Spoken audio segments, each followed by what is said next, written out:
One, two, three, come on. Come on, come on.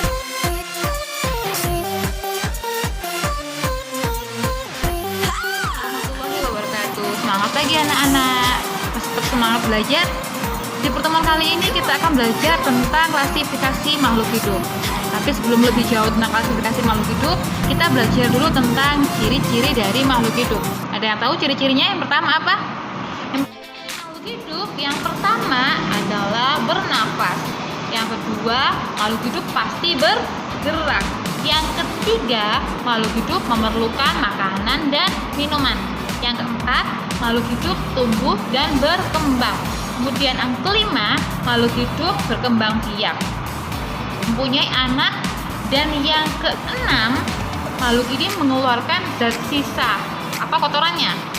Yang ketujuh, dia otomatis peka terhadap rangsang. Dan yang ke-8 atau yang terakhir, ciri-ciri makhluk hidup ini adalah adaptasi. Jika makhluk hidup atau suatu benda tidak memiliki si 8 ini tadi, berarti itu tidak bisa dikatakan makhluk hidup. Contoh makhluk hidup yang ada di bumi ini adalah manusia, hewan, dan tumbuhan. Belajar tentang mikroskop.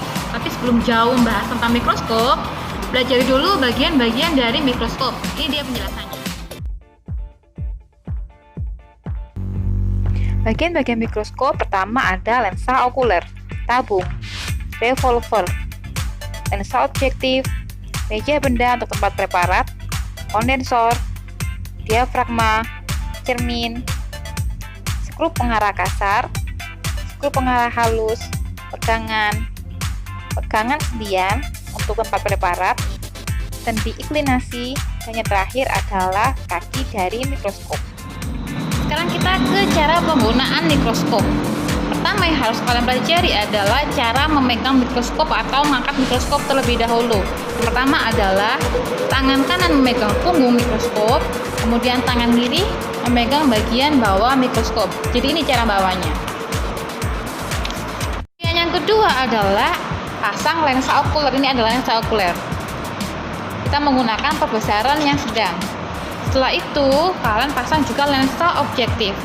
Nah, 3 ini adalah lensa objektif. Kalian ingin menggunakan pengukuran yang mana, bisa kalian putar sampai dia berbunyi klik. Adalah kalian atur diafragma. Kalian cari lubang diafragma sesuai yang kalian inginkan. Saat dia diputar, dia akan berbunyi klik seperti ini. Kemudian setelah itu kalian atur. Nah, ini adalah cahaya. Cerminnya ini, karena kita menggunakan mikroskop cahaya, kalian atur cahaya. Kita dapatkan cahaya dari matahari. Cahayanya masuk ke sini, kemudian dia akan masuk ke diafragma sehingga sampai bisa ditangkap oleh lensa okuler dan lensa objektif. Selanjutnya, siapkan preparat. Di sini saya menggunakan preparat tentang sel darah merah. Kalian siapkan di sini.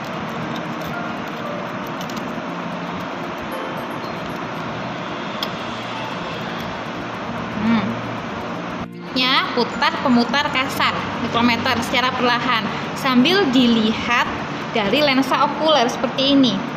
Setelah itu lanjutkan dengan memutar pemutar halus dari mikroskop. Nah, ini pemutar halusnya, ini pemutar kasar, ini pemutar halus.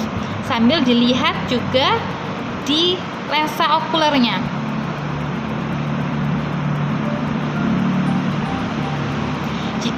Jika letaknya belum rapat atau belum tepat, ini bisa kamu perbaiki. Jika preparatnya sudah terlihat, kamu bisa mengganti pembesaran lensa objektif. Sudah selesai, dan ini hasilnya.